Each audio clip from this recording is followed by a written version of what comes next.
Um, so the next keynote, one of the reasons why we called it Great Power Cooperation was in kind of in reference to what we heard Anthony Blinken say, I guess it was about a year ago. It wasn't too long after China and the U.S. had their talks in Alaska, and we could feel that the stress levels or the difficulty in working together were really being showcased.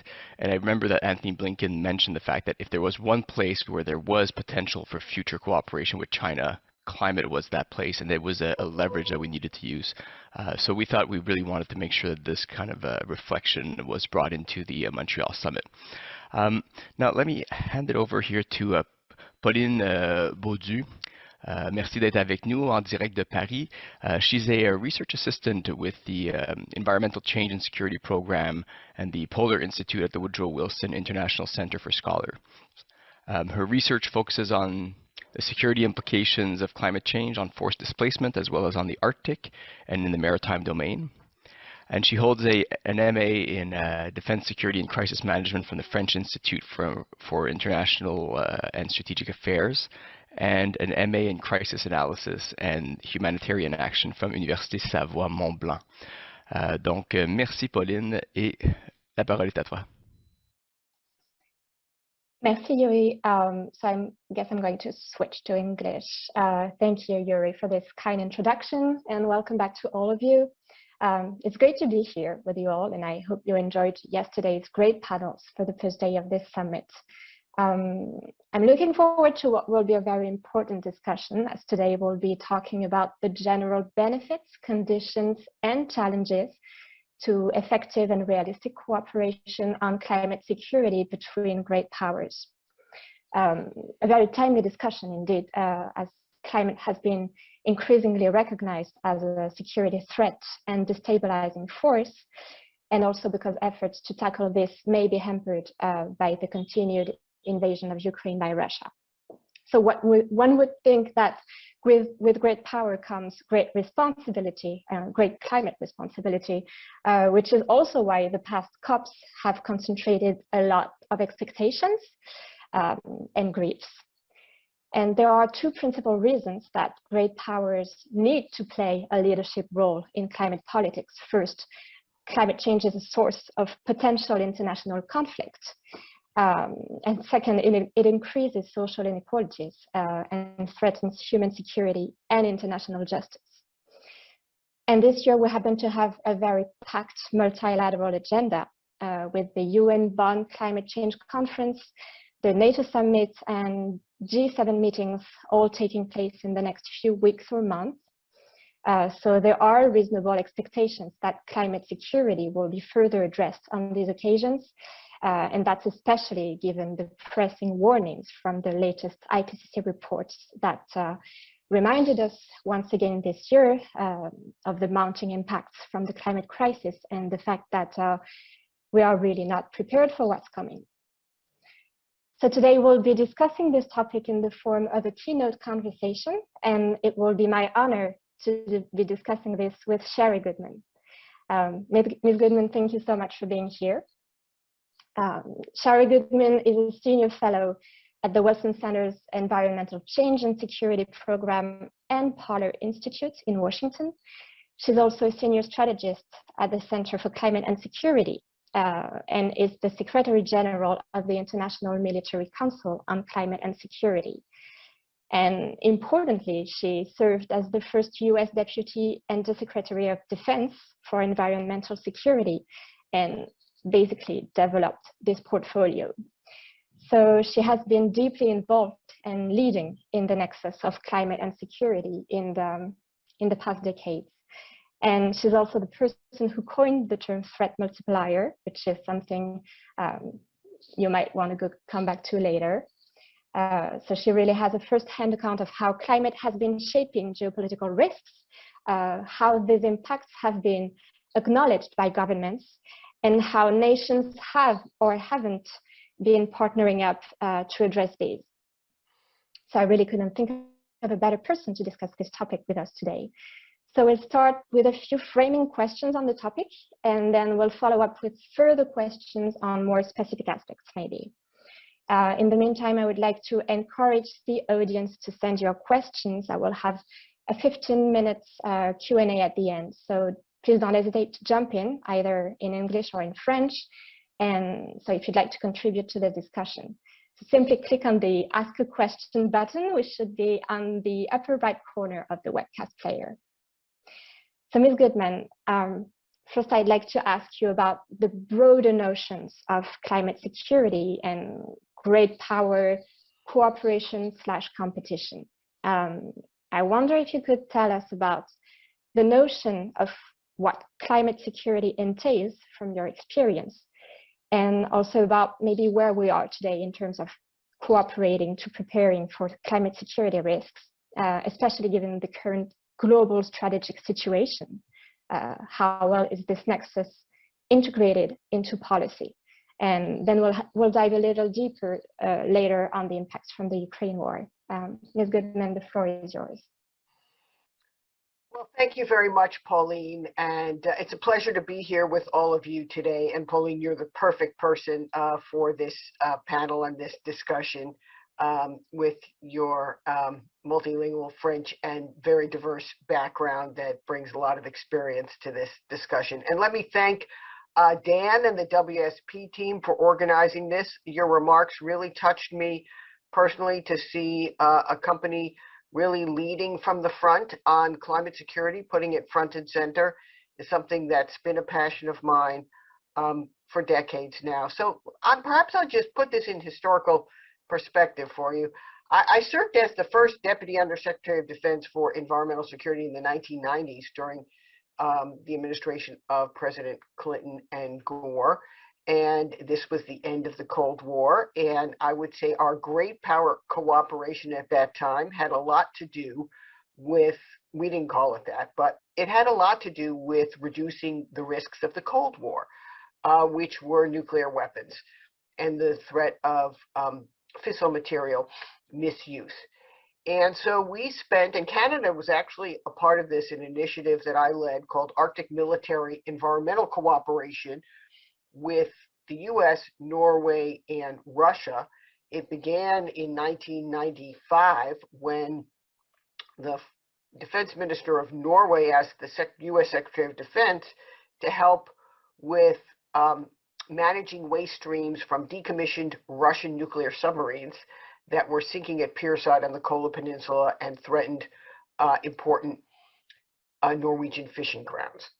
And so this program ran for about a decade, and it developed technologies to address the nuclear risks and hazardous waste risks from those liquid releases from the submarines. We developed a cask that offloaded instead of letting them sink at dockside, offloaded the liquid waste streams and transported them inland for safer storage. We also had environmental cooperation in that era, learning about each other's contaminated bases, even sharing declassified former intelligence photographs of overhead images that showed various contaminant sites. At the same time, we were working very closely. Canada was actually part of this, and we were, of course, working with NORAD and addressing really the first generation of climate and in risks that we saw in the Arctic. Although I don't think we understood it as much at the time. We saw it as erosion, coastal erosion around some of the Arctic sites. Now, fast forward a little bit, 15 years ago, still in the past, I formed the first group of generals and admirals in the US to address the national security implications of climate change, called the CNA Military Advisory Board. We had a dozen 3- and 4-star generals and admirals, service chiefs, combatant commanders. And after a year of study with the world's leading climate scientists at the time, we released our first report, National Security and the Threat of Climate Change, in which we characterized climate change as a threat multiplier. That was when we coined that phrase. And we, at the time, we understood it, the threat multiplier, as increasing instability and accelerating risks, particularly in fragile states and fragile regions of the world. Although we predicted that it would also affect more stable regions. And now, of course, we know that's so true. I mean, I turned on the news this morning when I wake up and I hear about a fire that is raging out of control in New Mexico and most of the U.S. Southwest is dry. Another fire in California that's already consumed 20 homes. Then 2 other homes in North Carolina that just fell into the sea just in the last day. 2 homes on the Outer Banks of North Carolina from a combination of sea level rise and coastal erosion. And that's just today's news, and that's just in the U.S. At the same time, we have heat waves already in India very early in the season that have already cost lives, and so we see this around the world now every day. What the IPCC calls a code red. Now we are living in that code red, and we understand the security threats of climate change to affect us in a variety of ways. So, first there's the geopolitical risk. So the most obvious, and it's so, as Canadians, you will understand this, we have a whole new ocean in the Arctic that's opened over the last decade and a half as sea ice has retreated and temperatures have risen and permafrost is thawing and collapsing.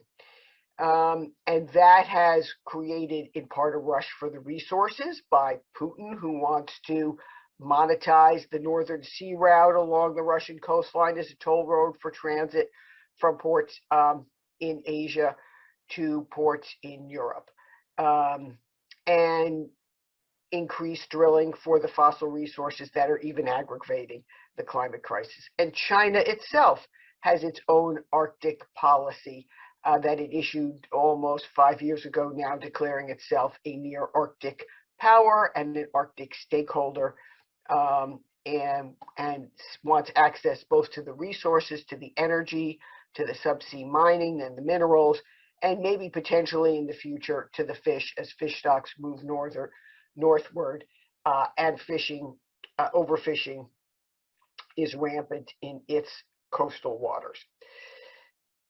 So there we have a whole new region that's changed in part because of climate risks. If we take some more tours around the globe, we look at the Indo-Pacific region.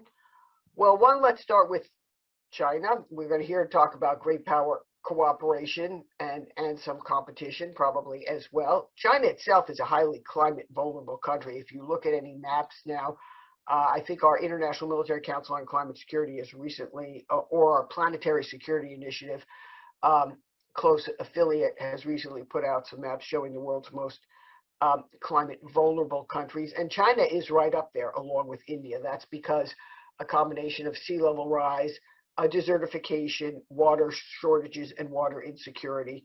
In many ways, water is the front line of climate risks, and either too much water or not enough water, and China has both. China controls the headwaters of most of the major rivers of Asia and is in a position to dam and control much of that water, but parts of its northwest are already very dry and becoming drier. Parts of its coastal areas are subject to flooding and inundation and could well be underwater in the Shanghai region within coming decades, as predicted. At the same time, China's exerting its influences in the Asia-Pacific region, particularly with countries that are and nations existentially threatened by climate risk. Think of the small Pacific Island nations, Kiribati, Tuvalu. They will lose their land in coming decades, and they will need to relocate parts of their population, which raises a whole series of legal questions unaddressed about what sovereign rights remain when populations have to relocate. What are the authorities for refugees? A whole range of very important and as yet not fully addressed questions about climate migration and the remaining sovereign rights. At the same time, China has upped its game in providing humanitarian assistance and disaster relief to these nations that are increasingly threatened. And the U.S. also faces its own risks in that region. And and is in some ways been in its pivot to Asia that's been ongoing now for about a decade, working to counter that influence. But since we're here also to talk about cooperation, we have to think about ways in which the climate crisis can't be solved by any one nation. It affects us all. And of course, the US, China are the two largest emitters. China is now a larger emitter, but US is a larger per capita emitter. India is is a third. So all the major economies have to be all in order to combat the climate crisis. And that's going to hit us particularly in the areas of food and water insecurity. We already see the global food crisis magnified by what's happening in Ukraine today. As I'm sure you know, Ukraine is the breadbasket of Europe and a major wheat exporter, as is Russia. Not only wheat, but fertilizer and other crops, which are now at risk because the planting season in the war cannot occur. And that puts fragile states at risk, particularly those highly dependent in the Middle East. Think Yemen, Lebanon, Egypt, countries where the Arab Spring uprising already was sparked by a food crisis some decade ago.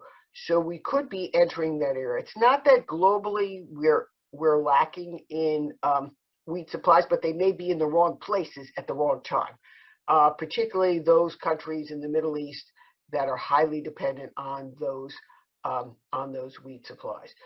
So in some ways, and China is also a major global food producer.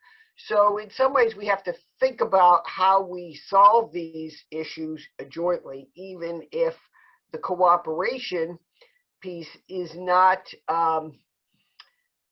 is always going to have a competitive edge to it. And that's why I say in some ways we're in a race to the top to a clean energy future.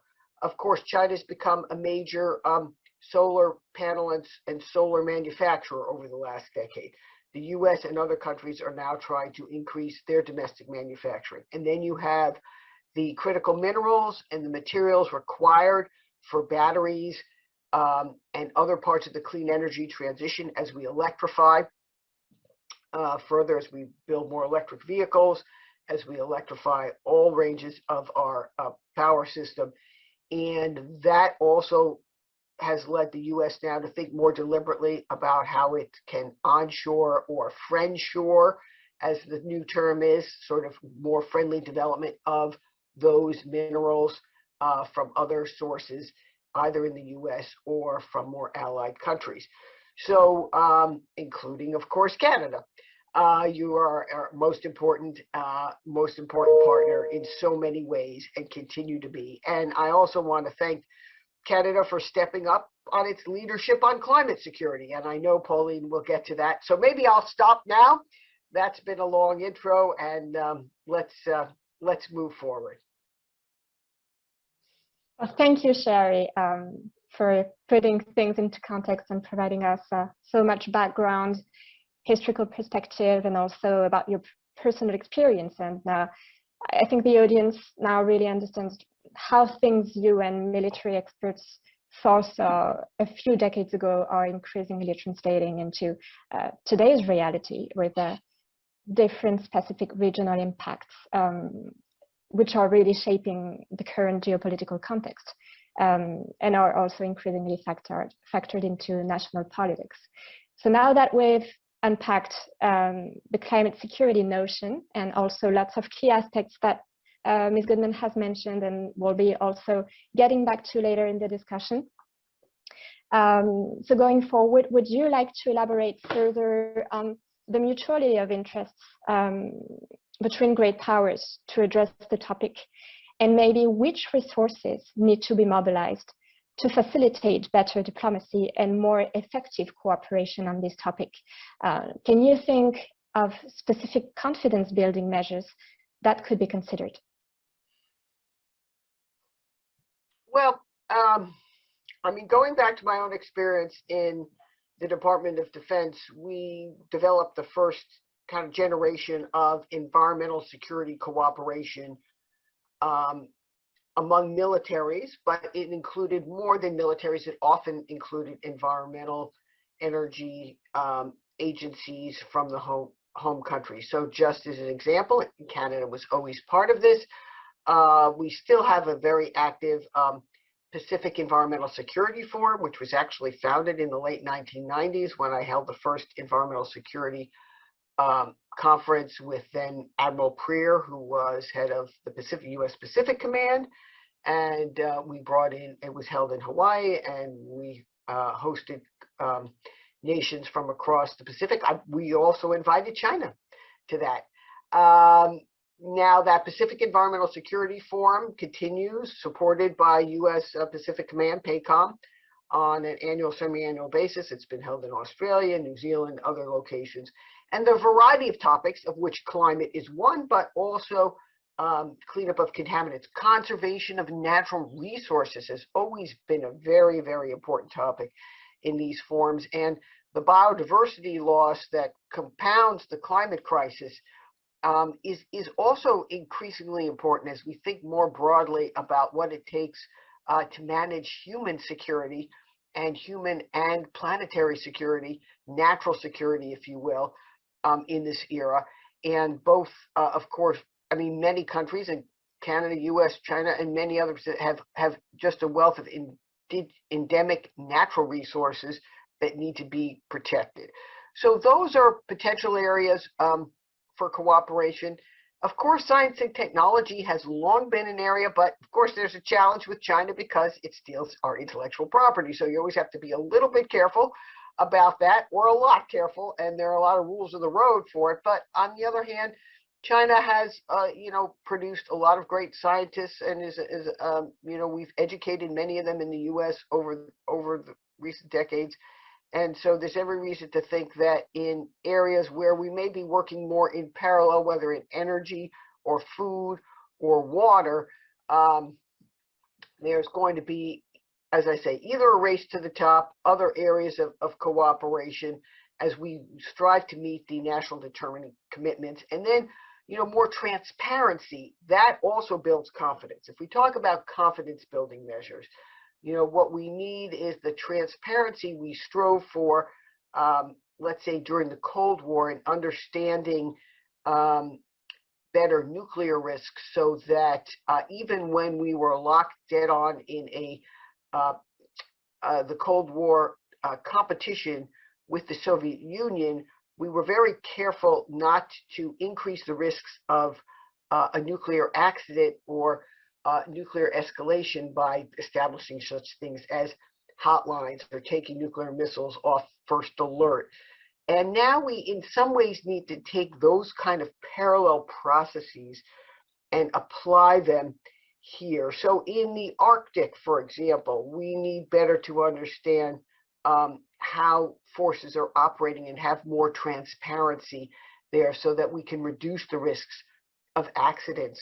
Or if not understanding if there's an accident or incident that will require a search and rescue, or an oil spill as we have more navigation, that we don't misunderstand those incidents. And that's going to have to go for both China, Russia, as difficult as it is to work with them now, given their assault on Ukraine and their assault on the international world order.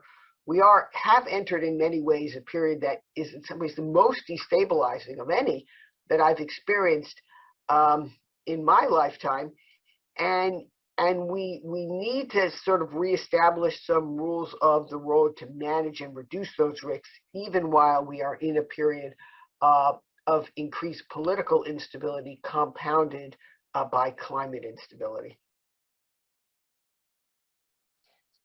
Well, thank you. So it really, there are really a lot of cooperation areas that are exploitable. So environmental security, transparency, and thank you also for touching on the Arctic, which we'll go back to later. Maybe my last framing question is about the debate that there has been on the climatization of the UN Security Council agenda, which is a very key element of multilateral cooperation. And earlier attempts to add climate as a risk to international peace and security have not necessarily been successful. So what do you think this tells us about the willingness of great powers to formally cooperate on climate security? And do you think that climate partnerships should be further institutionalized at all? Well, the UN system is tricky on this subject because of the various alliances. Sometimes, the UN, climate and security has been a subject since 2007. In fact, I recall being urged to finish our first report in 2007 so it could be used in the very first debate that the British Foreign Secretary had in April of 2007 on climate security. And it's come up in a variety of ways at the Security Council. Of course, there are countries who feel that many smaller countries who have not been responsible for greenhouse gas emissions feel that there should be greater contributions from the major emitters, and that climate finance continues to be a sore point. And if you look at an important the first national intelligence estimate on climate change that the U.S. prepared, it was released last fall, and there's an unclassified version that you can find on the website. I think it importantly portrays the geopolitical risks of climate change as falling into kind of three buckets. The first bucket is the fact that over the coming decades, disagreements about progress towards meeting various climate goals is going to increase. That's because you have, on the one hand, you've got imbalance between the major emitters and the non-emitters and disagreements about what the level of financing should be. Then you've got the energy transition, where you have, the petrostates, the 20 or so major petrostates who continue to derive most of their revenue from fossil fuels, who want to slow the transition. That does include Russia, but includes a lot of the Middle Eastern states, even though in many ways they're stepping up to transition and diversify their economies at this time, but they still have less incentive to move as quickly, maybe as some other countries that are more at risk, or then, for example, the more aggressive EU goals. So you've got, and there's even more detail in this report, but you've got a whole range of ways in which countries are going to come into conflict about the measures to meet both climate goals and the energy transition. Secondly, you have climate causing more instability and conflict between countries as you see more risks of destabilizing, more conflict over water and food resources around the world. And then finally, you have you have destabilizing effects within countries, particularly in Africa, the Middle East, South Asia, as you have more risk of people having to migrate, either because of extreme weather events, sea level rise, or just inadequate food and water to support farmers and herders in more rural areas moving towards urban areas. And we've seen this movie play out now already in Darfur, in Syria, where climate-fueled prolonged drought, forces farmers and herders to migrate towards urban areas, creating civil unrest and inadequate resources to support a population that can lead to political instability, and in some cases feed into further civil unrest and even armed conflict. Well, thank you for highlighting both the mutuality of interests to addressing the issue, but also the different buckets of disagreements. And I'm sure the audience will agree that it really is an area on which we can't agree to disagree. So now I'd like to move on to the specific aspects, the specific impacts from the Ukrainian invasion. And thank you. You've also already mentioned the you started to mention the climate elements of the different geopolitical crises and conflicts that we have been experiencing and that the world has been experiencing.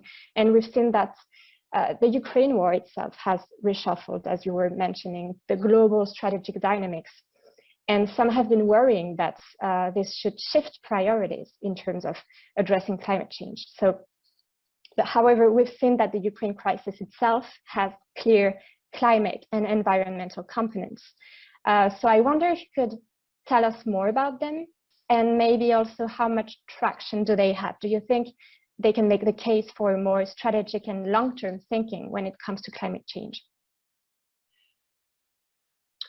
Well, thank you, Pauline. I know you and I have spent some time looking at that question, and your insights on that have been very valuable as well. So if I could just summarize some of the work that we've been doing at the Center for Climate and Security and elsewhere to look at the Putin's aggression against Ukraine and this war through a climate lens, we see at least several dimensions. Let me just bring up three to start with, and we can move on.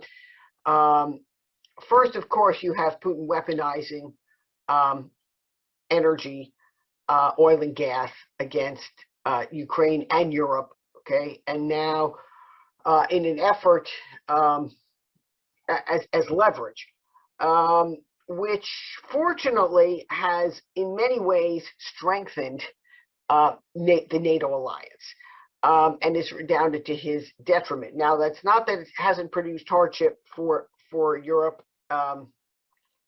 US, Canada, and other nations, as we've seen energy prices rise. But at the same time, we've seen more resolve. So I was last night at an Atlantic Council event here in Washington, D.C., and I was talking to former NATO Secretary General Lord Robertson, and he said, you know, Putin has managed to unite NATO in 4 weeks. And he said, I worked over 4 years to get that done.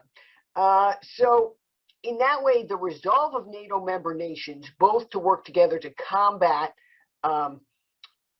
aggression against Ukraine, to defend the international order, has been remarkable. And at the same time, we've seen increasingly aggressive efforts to move off fossil fuels in Europe and to reduce reliance, well, first to reduce reliance on Russian oil and gas, substitute US and other sources, Canada I'm sure is right in there, in the near term, to meet the near term needs. But then there's also a longer term commitment, medium term, I'd say, not longer term, medium term commitment to sort of accelerate through the energy transition and accelerate to the use of renewables, electrification. We're going to need green hydrogen, wind, solar, probably small modular reactors, a whole variety of new energy technologies to help us decarbonize the energy system. And so that is a possibility. I don't think it's a certainty, and I think the jury is still out on whether we'll actually be able to make advances in addressing the climate crisis by using the Ukraine crisis as a way to accelerate the energy transition. Secondly, you've got the ecological and environmental risks in Ukraine itself, the attacks on the nuclear power plants, Chernobyl first, and then Zaporizhzhia, you know, releasing at a minimum hazardous contaminants and the potential nuclear releases, and also just the devastating ecological impacts of the conflict itself. Those are all substantial risks of this war. And then third is the food crisis that's brought on by taking so much of Ukraine's wheat and harvest off the global market. Also, Russia is not exporting the same level of wheat, and that's putting a lot of other countries into a food crisis right now, as I mentioned earlier, because of the importance of Ukrainian wheat, its contribution to fertilizer. sales, fertilizer exports around the world, as well as a major sunflower oil exporter as well. So those are just some of the important impacts, sort of climate and environmental impacts of this current Ukraine crisis. Well, thank you for this overview, and it also gives us a sense of how much this crisis is will require that there will be necessary adjustments on the energy level, food level, geopolitical balances, and as you were saying or implying, it has also reshaped the role of the EU, triggering its energy security, but it's also more strategically aware now and could become a more prominent actor within a closer cooperation with its Western partners. And that kind of leads me to my next question, which I would really like to go over, and I'm sure it will appeal to our Canadian audience. There is one organization that is fully aware of the security challenges from climate change and how it affects military troops on the global level, and that's NATO. Ukraine has strengthened transatlantic cooperation, and it has reaffirmed the reasons for NATO's very existence. And this also comes at a time when NATO has been working to broaden its 360 vision to further include emerging threats such as climate change. So I wonder how you see NATO as a security organization contribute to these efforts and maybe spur military cooperation on climate action, not only on the transatlantic level, but also more broadly between allies and partners of what we call like-minded nations. Well, thank you, Pauline. That's one of my favorite subjects. Okay. Look, I think NATO has released a very important climate action plan in the last year, and it's set to be on the agenda for the upcoming summit in Madrid. And Secretary General Stoltenberg, who was a former climate minister, is really leaning forward on this. And probably won't get as much visibility at the summit as if we weren't in the midst of this crisis in Ukraine. But nonetheless, it's an important NATO document. I mean, the strategic concept from some years ago never even mentioned climate security. So now NATO is really trying to lead from the front in this area, both in understanding the geopolitical risks, as we've talked about, how to better educate and train NATO forces to be climate aware, and also to lead on the energy transition, for militaries to lead by example. And that's important. Militaries can lead by example in electrification, for example, because they use a lot of vehicles.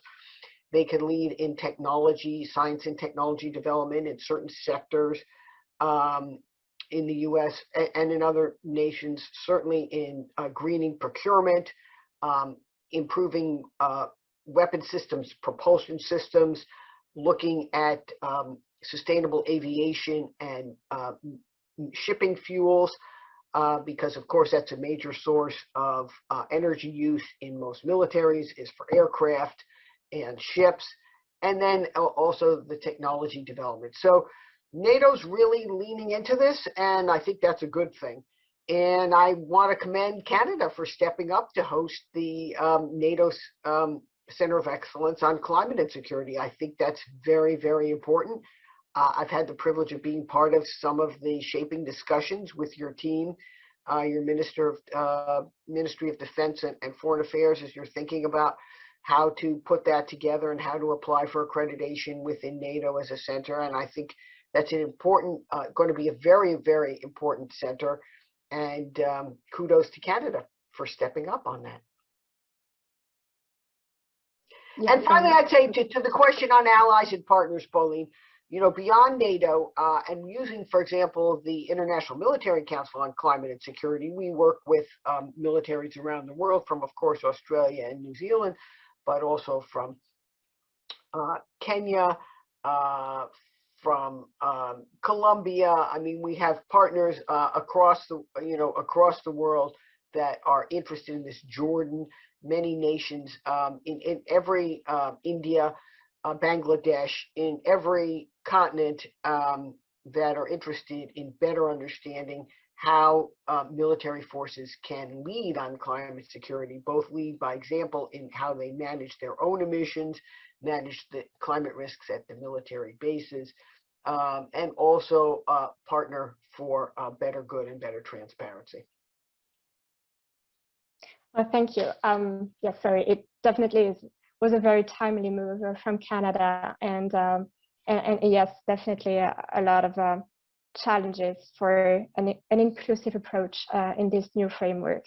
And now I'd like to shift to talking a little bit about a specific region, which I know is dear to you as it is to me too. It's the Arctic, which is one of the regions where multilateral cooperation efforts are the most needed to address climate security issues. And it's also where they have been the most effective, and that even gave rise to the narrative of Arctic exceptionalism. However, we've seen that this notion may no longer be as relevant, as all main Arctic cooperation fora have been paused due to Russia's dangerous behavior. And this will have serious consequences for Arctic climate security. So I know that we have talked extensively about the region yesterday in the previous panels about this specific topic, but there are 2 or 3 key points that I'm interested in knowing your thoughts about as part of this panel, and I'm sure many in our audience will be curious about it too.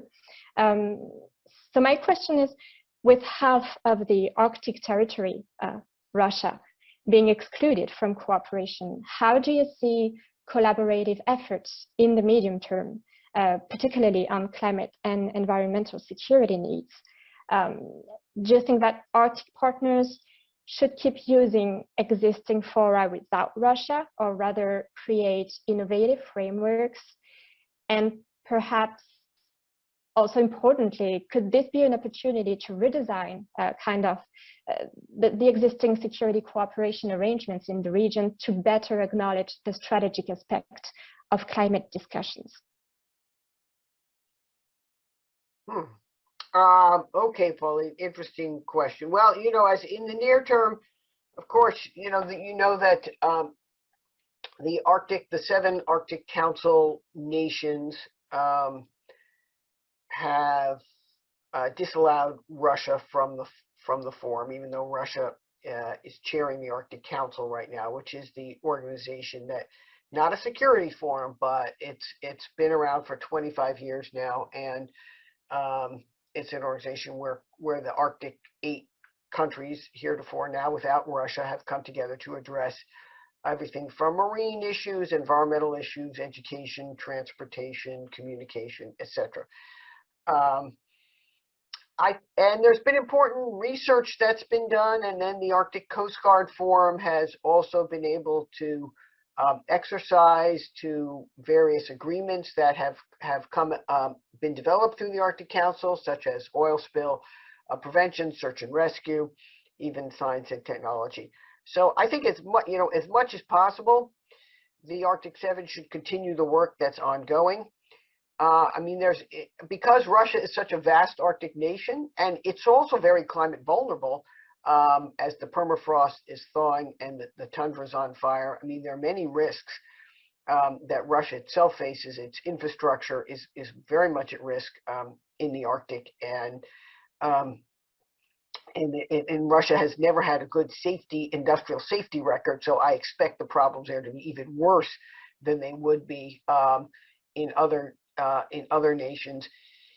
I think it's important to keep as much work going as possible. I don't know that it's really easy right now to separate out, let's say, Russian scientists working on marine issues or permafrost issues, and they're probably not allowed to engage. I know there's interest in some of these forums because of scientific cooperation through the Arctic Council and other forums, such as other federal agencies. I know, for example, the National Oceanographic and Atmospheric Administration, NOAA, Fish and Wildlife Service in the U.S. have long-standing cooperation with their Russian counterparts on Arctic matters to better understand common marine and terrestrial biodiversity issues, for example.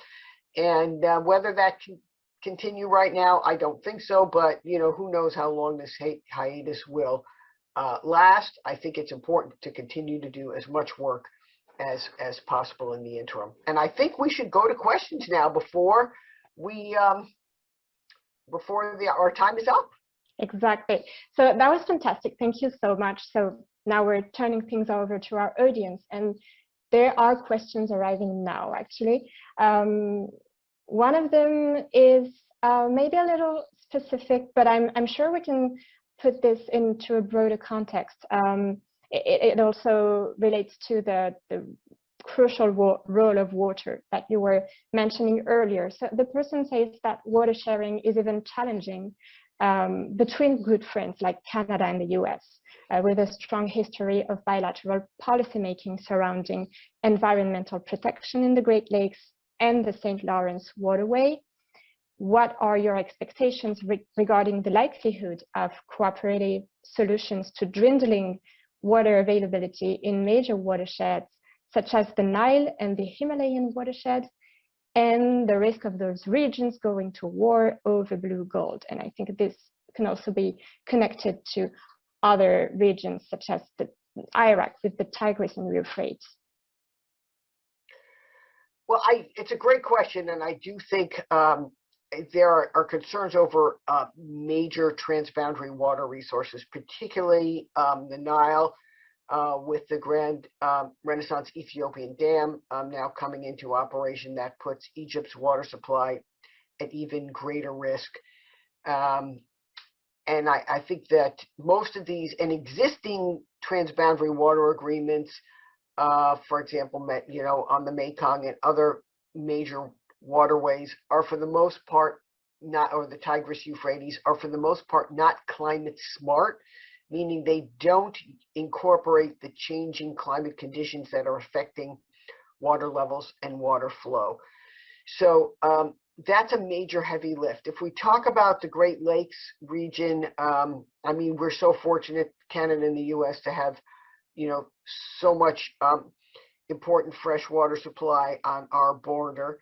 And it requires, increased attention and management because of the climate risk to the Great Lakes. I don't think the U.S. and Canada are going to go to war over it, but I do think that tensions could increase as supplies potentially dwindle. I mean, we've had a lot of tensions over water supply in the Southwest U.S. The old phrase, whiskey is for drinking and water is for fighting. I think there could be more tensions, particularly when we talk about what's happening in Asia, and I am quite concerned about that. That it's going to be hard to manage that, and that India, in particular, and the downstream riparian neighbors, Vietnam, Cambodia, and Laos and others, are going to be put at greater risk, and that could lead to increased tensions. Whether armed conflict, I don't know, but increased tensions and instability in future years. And there has been talk about hydrodiplomacy and sort of a major initiative on increasing attention to that, a la some version of what we've been doing on climate the last few years. I think that maybe is the next chapter here, which is a stepped up diplomatic effort to address growing transboundary water issues. Well, thank you for a very comprehensive answer. So we do have two other questions that came in, and we have approximately 5-6 minutes to address both of them. I'm sure we can manage this. One is about the US military decarbonization efforts, and the other one is a little more strategic. So the person asks, I understand that the US military is the biggest consumer of fossil fuel in the world. How does the US military account for its carbon emissions? What is the US military's carbon footprint? And what about the carbon emissions of weapons production and use? What is the US military doing on decarbonization? And I'm sure this is a question that will appeal to you greatly. Okay, well, it was back in the 1990s when the U.S. military first started measuring its carbon footprint. And actually in that era where we were closing many military bases, we had the benefit that by closing bases, we were reducing our emissions on an annual basis. Now, what's happening now, I would say, is, and if you look, the best evidence of it can be seen in the recently released U.S. Army climate strategy, and the other services will shortly have theirs out. But you see very, very aggressive goals to move towards net zero emissions, net zero, across bases, overall within the service, and at various levels, and at various and so, for example, the Army's going to put in a microgrid at every major military base. It's going to electrify a lot of its fleet. It's investing in technology to develop alternative fuels, and it's got and its goals are in line with President Biden's goals about moving towards net zero with net zero for emissions within the next decade. So now, as we say, a strategy without budget is hallucination. So the real test is going to be whether the funding is in there. Now, the department's proposed about $3 billion this year. Department of Defense, $3 billion identified for climate investment. A lot of that goes to improving resilience, climate resilience at military bases. Some of that will improve efficiency, but some of it will be to, for example, harden bases to sea level rise or increased wind, extreme weather events, and wildfire risk, for example, or permafrost risk in Alaska. And then another about $1 billion is on the energy side and on S&T investments, science and technology investments, for new technologies. And I think all of that is going to, and then there's a very small amount in there for is what I would call international climate security cooperation among militaries, environmental security cooperation, and that will have broader benefits, although it's a small amount of funding that's proposed. But it does revive an important program I started in the 1990s on defense international environmental cooperation. Thank you. So yeah, lots of work, lots of progress, and still a lot on the U.S. military plate. So we might have time to go to our last question, which might be a little complex. Like there's no simple answer to it, in maybe to answer in like 1 or 2 minutes. But so the person asks. Mentioned that throughout this conference, we have been strategically leaving Russia out, I'm quoting, of climate security conversations for the time being, which is understandable. However, if climate change is an international issue, how can we effectively incite positive change while excluding large stakeholders? So would you like to jump in on this one? Such a good and such a hard question. I mean, we have to try to reach out, I think, to the Russian people in the same way that we know many of the Russian people are opposed to Putin's aggression against Ukraine. Now, that's very hard right now. I don't want to make, any bones about that, because, that puts people's lives at risk when they oppose this aggressive regime. But I think ultimately, ultimately that's going to be an important part of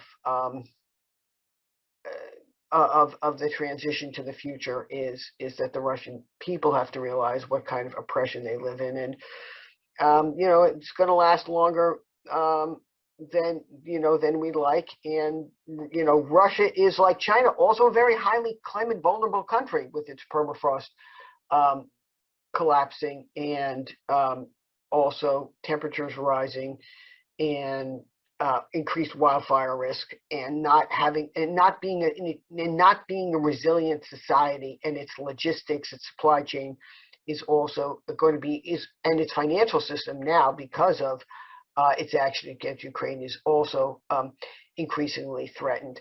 So I wish I had a better answer for that question, but I think we have to recognize that there are important people living in Russia too, who hopefully will in the future have more opportunity to exercise their own intellectual and other freedoms.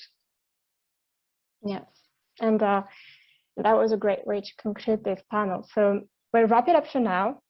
Thank you very much, Ms. Goodman. I think you put a lot of information and perspectives into a short period of time. And I think a good way to summarize the discussion is that we are facing unprecedented threats from climate change, but cooperation is central to this set of solutions. And if we manage to do this right and to manage the balance with the associated competitive edge that you mentioned, we might even be able to shift from a climate security approach to global climate and environmental peace building.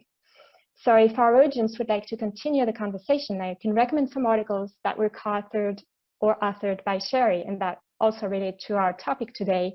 One is about NATO being an unexpected driver of climate action, ? That was published in the NATO review. Another one is about the US, which can't compete with China without tackling the climate crisis, published in Defense One. And the most recent one was on geoengineering, which is her most recent article, and was published in The Hill. So thank you very much, Ms. Goodman, and thanks to all of you for being with us this morning. That was a fascinating discussion, and I hope you all enjoy the next panels today. And I will pass it back over to Yuri.